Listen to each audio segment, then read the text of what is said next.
Grocers, it's time to make your voice heard. Join the National Grocers Association on May 20th and 21st in Washington, D.C. for the 2025 NGA Fly-In for Fair competition, where independent grocers from across the country will meet face-to-face with their lawmakers to advocate for our industry. This is your chance to shape policy, build meaningful relationships, and protect the future of independent supermarkets nationwide. Space is limited, so register today at nationalgrocers.org/flyin, and we'll see you up on Capitol Hill.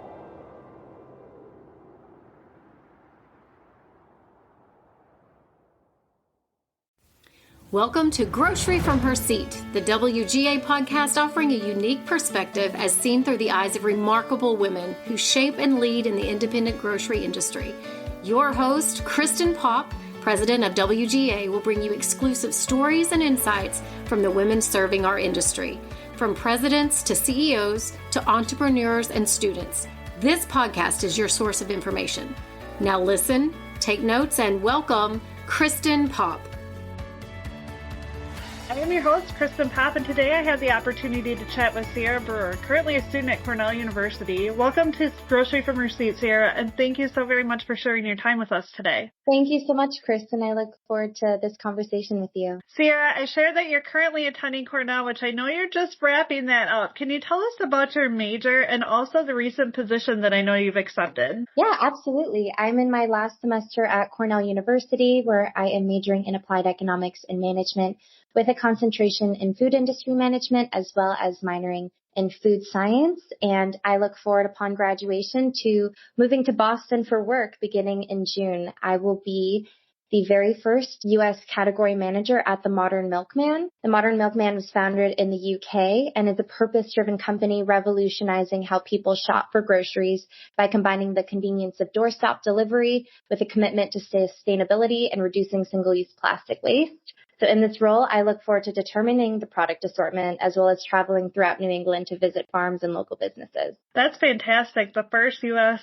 representative. So that's a great achievement for you, and congratulations on that. Thank you so much. So can we talk about your background a little bit? I want to talk about where you're originally from, and then also what inspired you to pursue a career in grocery? Yeah, absolutely. I am from Haleiwa, Oahu, Hawaii. So I live on the North Shore of Oahu. Extremely proud of my roots to be from Hawaii, but made the move to the Northeast for college. And that's kind of been a part of my story all along, and excited to kind of remain on the East Coast. I feel like I'm growing up again here. So I love being from Hawaii, but I love being on the East Coast and starting life anew there. Oh my gosh, sorry, I forgot the second part of the question. No, that's okay. And actually, okay, well, I'll redo that whole portion because I feel like I just kind of rambled about that. No, that's okay. So, we'll start that over. Yeah. And actually, too, before we get started on that, if you can share, because I thought it was really cool that your dad actually was originally from the East Coast and moved to Hawaii, and then how it's kind of full circle. So I'll restart all of that. Perfect. I'll do that. So, Sierra, can you go ahead and talk about your background and kind of touch on where you're originally from, and then also what inspired you to pursue a path in the grocery industry? Yeah, absolutely. So I am from Oahu, Hawaii, from a town on the North Shore called Haleiwa, and it's very full circle for me to be able to attend college on the East Coast because my dad is from Massachusetts, but moved to Hawaii to attend college. So we kind of flip-flopped. I moved to the East Coast, and now I'm starting to stay and begin my career there. So it means a lot to me. And he was also a part of why I kind of chose the grocery industry. So he's in business, and I've always known I wanted to do business, and I aspired to work for a company that I was a consumer of. I realized a lot of my interests aligned with consumer packaged goods, food, wellness, and retail, and those all culminate in grocery. My dad taught me that your career is an opportunity to create value, and that's exactly what grocery offers, the ability to make a tangible difference and bring families together at the dinner table. Beyond my passion, I find the grocery industry intellectually stimulating. I'm fascinated by what retailers do to differentiate themselves, what they do to maintain a competitive advantage, and ultimately how they seek to modernize an otherwise traditional industry. I love that you touch on how grocery brings people together, because it is more than just selling food off the shelves, but there's a deeper meaning and really, it really provides a lot of value within the communities that we're a part of. So I love that you tie that into why you're inspired to be a part of the grocery and why you're going to continue your career down that path. I think the impact that we make in the communities that we're a part of and being part of the NGA, their tagline is heart of the community. And I always circle back to that because everything we do is at the heart of the community, being an independent. So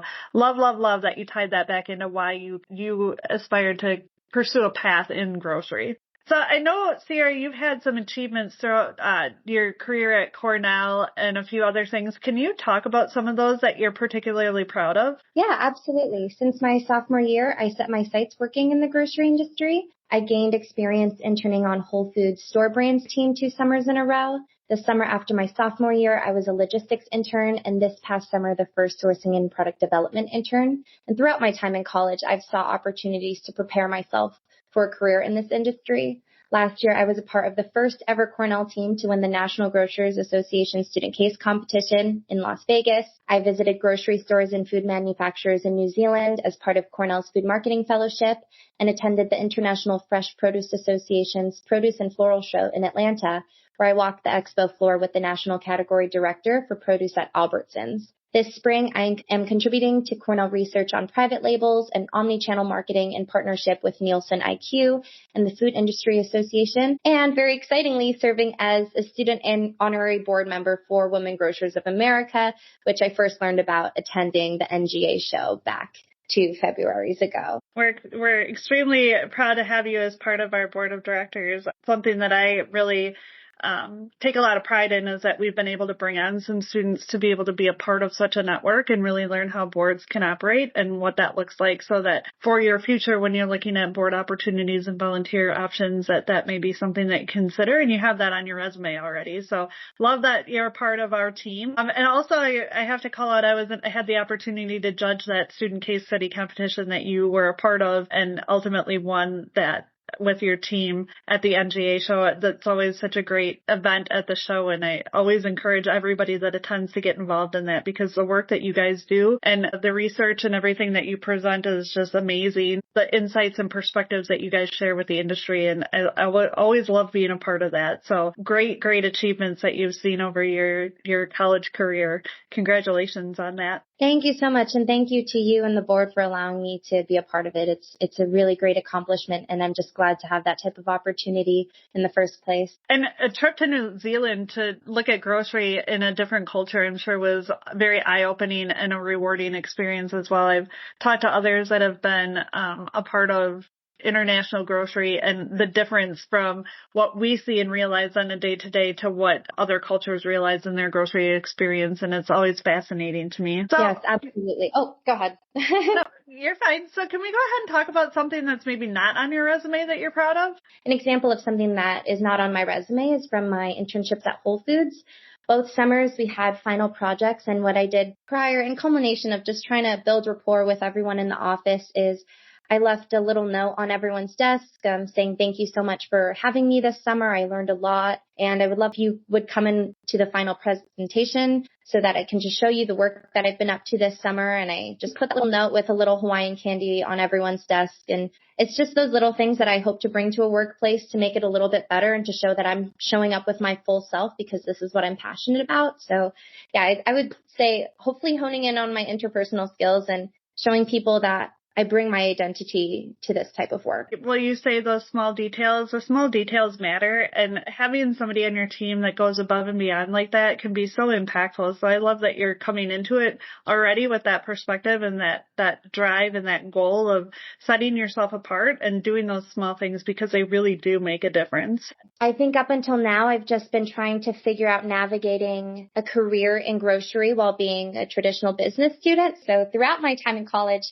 I've just been trying to get myself in the door anywhere in the grocery industry as a category manager. That was my dream job. So I would come into any grocery opportunity and just say, give me any job. I bring a business skill set, but I'd love to do something in category management. Now I get to be a category manager for a company that is essentially going up against the grocery industry. The Modern Milkman, it's reinventing how groceries are sold, reducing single-use plastic use. So if you take the traditional milkman industry and how they would deliver milk to your house on a routine basis, and you could reuse those glass bottles. It's essentially doing the same model, still anchored in milk, but with other farm fresh groceries, reducing single-use plastic usage, as well as food waste, because if you're buying things in big bulk portions go every week, you're more likely to reduce food with these larger food purchases. So in this work, I'm really excited because grocery is ultimately the product of larger food systems, and to be able to enter this role as a buyer when I have a large impact environmentally on the products that I choose in the assortment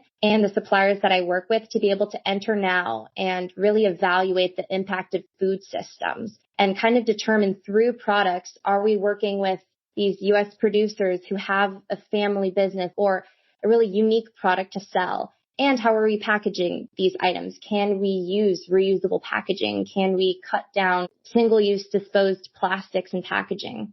I know we'll get into this later in the conversation, but the industry is about to really shake up in the next few years. So it's going to be interesting. I was working all my college career to try to break into grocery in any way. Now I'm kind of going to be going against it with a little bit more of a blue ocean strategy type of company. So it's going to be very interesting in the world of food retail. I think there's a lot that we're keeping an eye on for the future. So yeah, I agree. It will be interesting to see what the next brings. But let's shift the conversation a little bit. As the next gen leader, have you recognized any challenges that people, and maybe specifically females, face today? Yes. So I just read the editor's note in the June 2024 edition of Progressive Grocer, written by Gina Acosta, their editor-in-chief. And this edition every June celebrates the top women in grocery, which is so wonderful. And she said that for the C-suite of the grocery industry at this time, of the 47 newly appointed retail CEOs last year, only 5 were female, and 12 outgoing women CEOs were replaced by men. Overall, some 90% of new retail CEOs were men and only 10% were women. So the grocery industry, it also says that it's made up 2/3 of the workforce in the grocery industry, and overall retail industry is women, 2/3. We see that lack when it comes to senior management roles. So I think that the biggest challenge is we have a woman-dominated industry, but we're not seeing the front of those industries in leadership roles with women. So I think that's a really big piece and something that needs to be investigated and needs to be tackled as soon as possible. And another thing is just, I think women in business. Women are very, very crucial to business. I'm so glad to not only be a woman, but to be a woman in business, because I think I bring a really special I think women are able to bring a really, really special mindset when it comes to empathy in business and in collaboration. So I hope that our ability to show up as leaders in business is translated to these senior management roles so that we aspire to, be a CEO. I aspire to be in a C-suite one day, and that's a really broad dream. I don't know how that'll eventually happen, but I feel it on my heart. And I think that women should be in these C-suite roles, especially in the grocery industry. Well, and I think you make a good point in that there's a significant difference in the number of males versus the number of females that are in some of those C-suite positions. And when we look to the future of the industry and trying to attract the next generation and the future leader of the industry as a whole, if you don't see, and I'm sure you've recognized this year as you're saying, like you don't know how you're going to get there, but you feel that that's where you should be. If you're not seeing females in those roles today, it becomes a challenge on, well, if I'm not seeing that, how do I get there? Absolutely. Have you had any female leaders that you have watched or who have inspired you along your way as a student and as looking at the next in your career path? Yes. So I have someone who I really looked up to. The first would be, I want to give a shout out to Stacey Tovar over at Whole Foods Market. She's not there currently, but she was there as the beverage sourcing leader my first summer. And I just remember looking up to her almost instantly. She allowed me to shadow her for the day and see what she did. And I just loved the person that she showed up to as work and just wanted to be just like her one day. So it was really amazing to interact with Stacey in my first summer at Whole Foods Market. Another person is Jennifer Boone, who is the National Category Director for Produce at Albertsons. I met Jennifer as part of the PAC Family Career Pathways program through the International Fresh Produce Association. And in this program, students from around 10 different universities get to attend the Global Produce and Floral Show in Atlanta and walk the expo floor with an assigned mentor. So mine was Jennifer. I got to walk the expo floor with her, and because she's a produce buyer, she is the celebrity. So all of the vendors wanted to talk to her. I was observing like cost negotiations and like portfolio discussions, people pitching new products to her, people telling her changes to what they could offer her, the whole gamut. And it was very interesting to just see her show up in the professional setting. She graduated college less than 10 years ago. So I completely saw myself in her, and I was just in awe the whole time. And we had a few chats. One thing she shared with me that really stuck out was your early career matters so much, because what you do early in your career and how hard you work will have exponential gains down the road later on in your career. So that really stuck with me. That's something I learned from her. And another thing that I learned from her is passion is not enough. She worked with an organization called Brighter Bites, and it was a nonprofit started by a previous person who worked for Cisco, very high up. And then he saw the realities of the produce industry, the food industry, and wanted to kind of make an organization that allows for school lunches to be a little healthier, and have more produce. So she worked for this nonprofit for a little bit, and it was hard work, because she said that your passion can only be enough, and it's very difficult when the work is very important, but it's still a business and things don't always come to fruition. So your passion can't be enough. You have to be intellectually stimulated by what you do. And so that really changed my mind, because my vision on grocery was so passion based and so values based and just overall excitement for the product itself. And you kind of have to see where the passion ends and the intellectual stimulation can begin, because that's how you can really think more objectively and less subjectively in terms of the business matters of the industry. So those are two things that I learned from her. And then just walking the floor with her. And as a woman, or as a young woman, you see another young woman, but already in the workforce, just doing her job, and the poise that Jennifer carried with herself, and just the smile that she brought to every single person she talked to, even people that, you know, the suppliers that could not even be on her radar because the company wouldn't carry those products.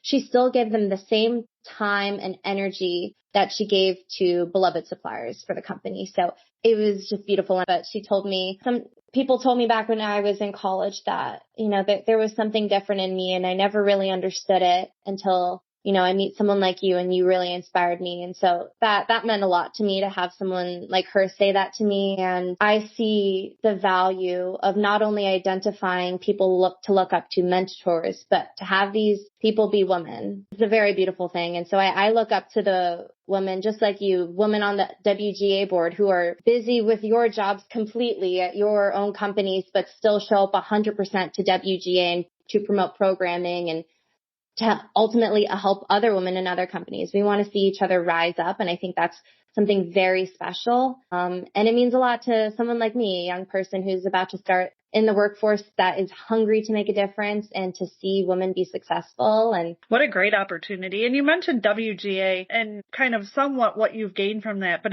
is there anything that we haven't touched on that has had an impact on you being part of the network? I would say the first thing is the perception shift of the independent grocery industry. It's not something that was entirely on my radar. I think kind of being surrounded by other business students, I was very interested in working for a national grocery chain, but going to the NGA show, I realized just how important independents are in this industry. So that really opened my eyes. The second piece would be the women that I've worked with and the women that I see get to be a part of the WGA. So it's not just people that are working for retailers, it's people from across the industry. So you get to see like the role of suppliers, vendors, and other people in other companies. It's all the stakeholders are included as in the WGA. And so that's a really beautiful thing to see. And then I think the third thing is just being surrounded by women who are putting the WGA first, whether they're on the board or just members. I was on the virtual webinar yesterday, WGA Sync Up, and it was great to see the audience engagement throughout. These women are very excited to engage with each other, to learn from one another. So it's a wonderful thing to be a part of because everyone has something to teach, which is really wonderful. And I'm just inspired every month that I get to sit on the board meetings to see how much these women show up and how much they care about being able to be on the board and how they want to make a difference. So, Sierra, what excites you the most about the future of the industry? Something that excites me most is my generation entering not only the role of being a consumer as a food shopper and making food decisions, but also being able to enter the industry for a career, and that my generation is the next gen of shoppers, and we're going to be shaping the future of retail. So I hope that retailers at the same time can maybe take advantage of hiring young people with that fresh vision and that hunger to kind of be an effective player in an industry. I have met other students at various programs, both through NGA, WGA, and through the International Fresh Produce Association's pathway program that I went a part of. And people are excited about, they see the value of the career the same way that industry leaders do. And I hope that companies attract young talent. I hope that there's more internships available. And I hope we get young people who are also excited about business or other things like sustainability, excited to work in the food industry as well, because we have a very special perspective to bring to an organization. And I honestly think we have a very necessary perspective to bring to an organization in order to survive this next generation of shoppers coming in. Yeah, I personally am excited when I get to talk to a next gen future leader and change maker that is entering the industry, because it excites me about the future as well, and developing the next and what that looks like, and the perspectives that we'll see that will get brought in that will just give us a fresh outlook on the future. So do you have any advice then for anybody who might be considering joining the industry? I would say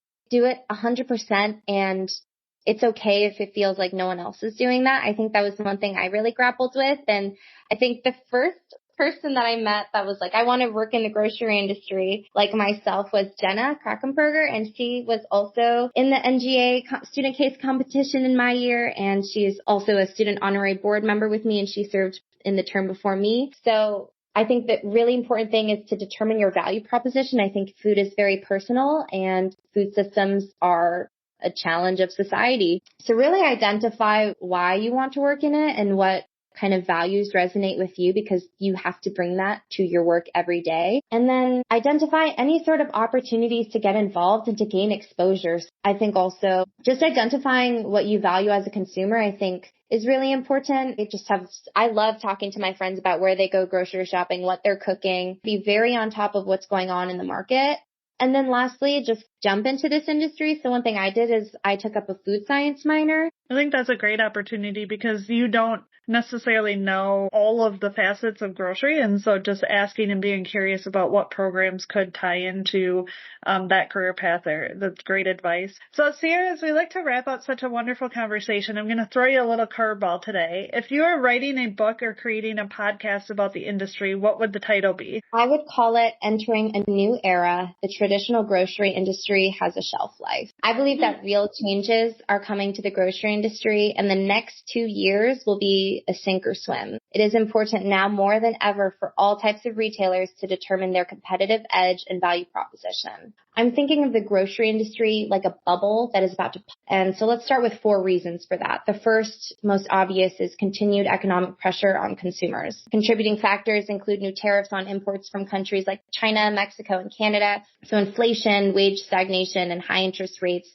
These are reshaping how shoppers spend, and I think it's really going to hit the grocery industry in particular in these next few years. Shoppers are going to trade down, they're going to seek private labels, and they might even consolidate trips as well. So we need to see that loyalty is going to be very fragile at this time. Second would be the expansion of hard discounters. I saw an ad on TV yesterday for Aldi, and they just straight up called themselves the lowest price national grocery retailer. And consumers are proving that brands are starting to matter less and price is starting to matter more. Third would be acceleration of digital and omnichannel shopping. So convenience is no longer an option for retailers to offer. Consumers are increasingly expecting seamless digital options like curbside, delivery, and personalized deals. Those lagging in digital infrastructure or UX will lose ground. Walmart stores are becoming automated, and Amazon is heating up again in the grocery industry. And why are they doing this? Because food is the only product that requires repeat weekly purchases. So these large retail giants need a stake in the grocery industry. Last is a shift towards health, sustainability, and transparency. Younger generations, like I mentioned, millennials and Gen Z, they are values driven. We're looking for ethical sourcing, health conscious choices, and clear labeling. I'm extremely excited to get started with a grocery company, Modern Milkman, that is looking to reduce single-use plastic waste and source ethically from U.S. producers. It not only addresses the impact of food retail on the environment, but it offers a value proposition to spur loyalty. Given those 4 reasons, it's clear to see that we are approaching a new era where consumer behavior is about to go up in the air and retailers need to get ready for this new shopper. I think it's anyone's game before Aldi opens up all of these stores, before Amazon Fresh gets back into brick and mortar, before Walmart redoes all of their stores and focuses on automation. Stores really need to figure out their own value proposition, and independents are the best positioned to know what the local clientele wants. So I would love a future of grocery that is not dominated by national chains, because food is too personal for that, in my opinion. I want a grocery landscape that focuses on local producers, on local businesses, on reducing carbon mileage and getting food as close to the source as possible. And I think that independents are best positioned to do that. It's just about keeping up with an increasingly technologically advancing world. Yeah, I think you bring up so many great points there. It's going to be an excellent book to read. You touch on some really, really great topics there, Sarah. Very exciting to see you come into the industry and make an impact in everything that you do. So, Sarah, I want to thank you for sharing your time with us today. And I appreciate you and your story. And I'm beyond thrilled that you will be pursuing a career in grocery. I look forward to continue watching you make a difference in all you do. Thank you so much, Kristen. And thank you for being someone to look up to. Well, thank you. And to our listeners, thank you so much for tuning in to today's episode. If you found value, be sure to subscribe to never miss an episode and leave a review on your favorite listening platform to help others discover grocery from her seat. With gratitude, thank you. On behalf of the Women Grocers of America, we thank you for listening to our podcast today and ask that you subscribe, leave a 5-star review, and share with a friend. If you have a suggestion for a guest from the industry, mention them in the comments. Episodes are released every other week, and they are sponsored by NGA, hosted by Kristen Popp, president of WGA, and published by Rachel Milo with SWA Marketing.